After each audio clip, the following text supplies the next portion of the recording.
Hello everyone, and welcome to part 45. And unfortunately, there won't be a video shown. No, it's going to be all my talking, text, and cutscenes for three reasons.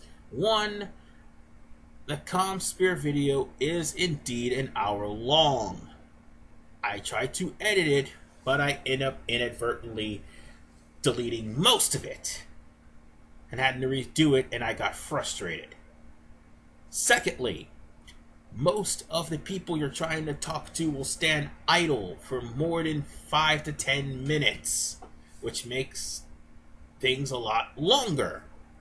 And third, I'm more than sure that I've had many complaints about this, but nobody likes it when I talk over the cutscenes. So I'm going to do it this way, so that way I can knock out the Commspheres quickly without any problems.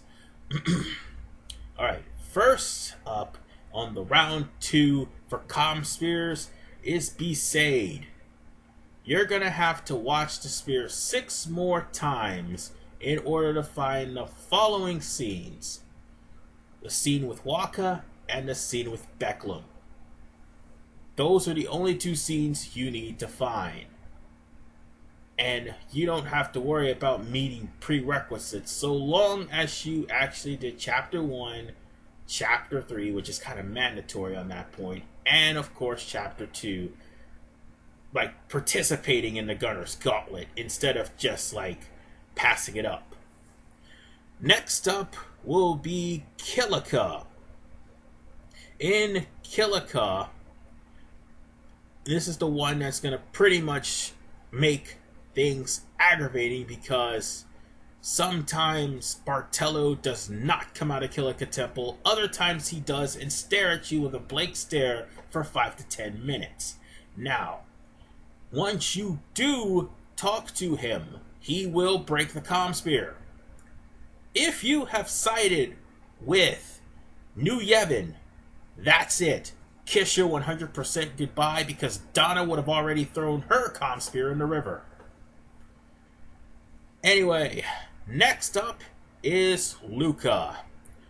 In Luca, you have to watch all 3 of Shalinda's interviews. So, yeah, going into Chapter 2 and actually doing an interview with Shalinda will trigger that cutscene. And also participating into Spear Break will trigger that cutscene as well. So if anything else, Chapter 1, Chapter 2, and Chapter 3 for Luca is really important. Next up is the one that's going to be the major important one for 100%. It is, of course, happens in round 2. It is going to be the Mihin High Road Mystery Investigation.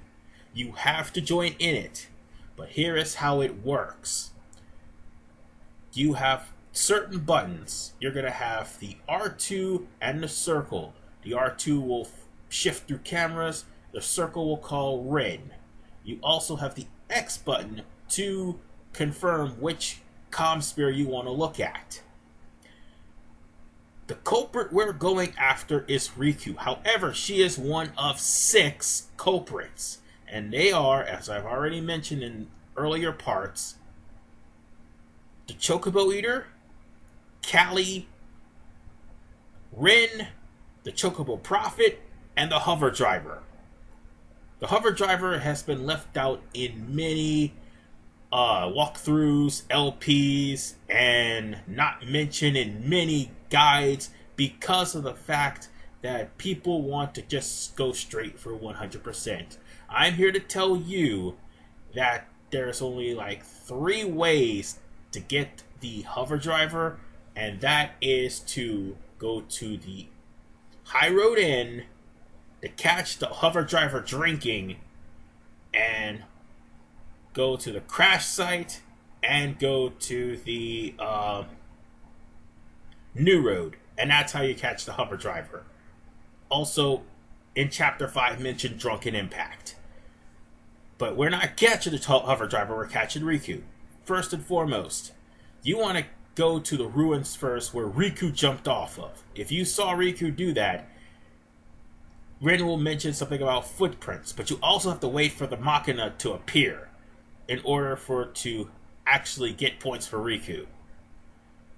Secondly, oh yeah, and you gotta call Rin too, by the way. Secondly, you want to go to New Road, and in New Road, you're gonna call Rin. He will investigate and find hover tracks going off of a cliff. Remember, in Chapter 3, Riku ran in front of a hover driver while trying to catch up with Pain and Yuna. In the hover crash site, wait for the Machina to appear, then contact Rin. Also, I wanted to save the Commsphere where the hover driver is because that also gives you Shinra's Commsphere, which is a special Commsphere that will give +2 to all culprits involved in the Mihin High Road investigation and +5 to Rin. People may try to avoid that Commsphere. I use that Commsphere to try to pin the blame more on Riku. That's how I operate. Next up, well, with those three actions would have solidified Riku's guilt. But just in case, there's 2 other things you need to do. Go to the travel agency front and watch the Chocobo Eater pass by. And him chasing after a seagull, yes. And in the back, although in the screenshot I have myself standing next to the Chocobo Prophet's assistant, you would want to have the Chocobo Eater there instead, which would put more points to Riku and the Chocobo Eater, and which will pretty much nail the coffin for Riku. Next up, since Mushroom Rock Road is not available until round 3, we're going to go to Jose, which you have to watch the cutscene, the Commspheres over and over again in Jose until the Albed takes the Commsphere and put it on the experiment in Chapter 5, which is all the more reason why you need to dig in Chapter 1, because Chapter 2 they're going to force you to dig regardless, and also Chapter 3 doing the thing with Bavel and doing the thing with yes, I'm sounding like Varric here, doing the thing with Jose actually triggered this cutscene, and of course, watching Shinra planning the Commsphere as well. Next up, we're going to skip Moonflow because, oh sorry, that was my new phone. We're going to skip Moonflow because that's not available in round 2. We're going to go to Guado Salam, where Ormi will be waiting for you.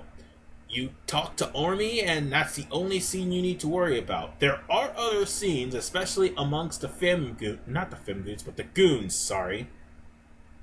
The goons talk about how they're worried about LeBlanc, and also they're afraid if anything happens to LeBlanc, Ormi will become leader, and they only join because of LeBlanc and her kindness. You'll find out that LeBlanc is actually a better leader than Brother, which is scary. Very, very scary. Next up, we go to the Thunder Plains, where we have to look for Chocobos. You'll only be able to find 2, so just keep watching the Commsphere, listen for the Chocobo, focus on the Chocobo, and Shinra will Chocoport it. Once it's broken, you won't be able to use that Commsphere ever again. However, if you have 3 Chocobo on board your ship, you got 100%. Oh, some percentage for 100%. Yes. Next is Macalania. There's 2 of them. There's also Macalania Forest and Lake Macalania. Now, Macalania Forest, you're going to talk to the magicians. In Lake Macalania, you're going to talk to Owaka. Eventually, you're going to have to talk to Owaka again. Now, here's the thing. If you gave Owaka to the Albed, this Commsphere will be completely gone, and you will miss out on 100%. Next up will be Bicknell Island. Now, Bicknell Island, you have to, or Bicknell Desert, sorry, you have to talk to Nautilus. You could talk to Nautilus once. That's the first scene is basically mandatory for 100%. But any scenes after that, by all means, you could actually watch. I would recommend because it will give hints to one of the Chapter 5 bosses as well. A very annoying one at that. And then afterwards, we go to Mount Gagazet. Now, in Mount Gagazet, this too is just as important as the Mihin High Road investigation. Mount Gagazet Gate, Mountain Gate, sorry, you talk to Kimari, and you'll let him know that you're about to hold a concert. Of course, he's going to tell you he's not going to be able to go. But in Mount Gagazet, Hot Springs, you watch them all. Every single cutscene in Mount Gagazet, and do not skip them. There are some cutscenes that are hilarious, and some that are mandatory. And despite what walkthroughs think, yes, the scene with the Cactuar is mandatory. Because trust me, I missed out on him before, and I was not able to find the little bastard in Mount Gagazet, like, talking about it. So, yeah. There's that. But aside from the Cactuar, there's other people you need to see, like Sid, Ren, and Nautilus taking a shower or a hot spring bath. Lucille and Irma taking a bath. Clasko and a Chocobo taking a bath. Buddy and the barkeep in the hot springs. Tobley, Donna, and I do believe Maroda, Passe, and Isaru, and Maichin and the monkey. Those are the only scenes you need to worry about, but you have to actually watch all 15 in order to get to them because they come in a Pacific order. And that's pretty much it for the cutscenes and for the Commspheres. Next episode, it'll be round 3. No, actually not round 3. It will be Tobley first. And in part 47, it'll be round 3. But it won't be as bad as round 2. I'll see you guys next time. I said I'll see you guys next time. Stop the recording! Oh yeah, I almost forgot. Clasko. I almost signed out without pointing him out. You have to watch his videos twice. See you guys.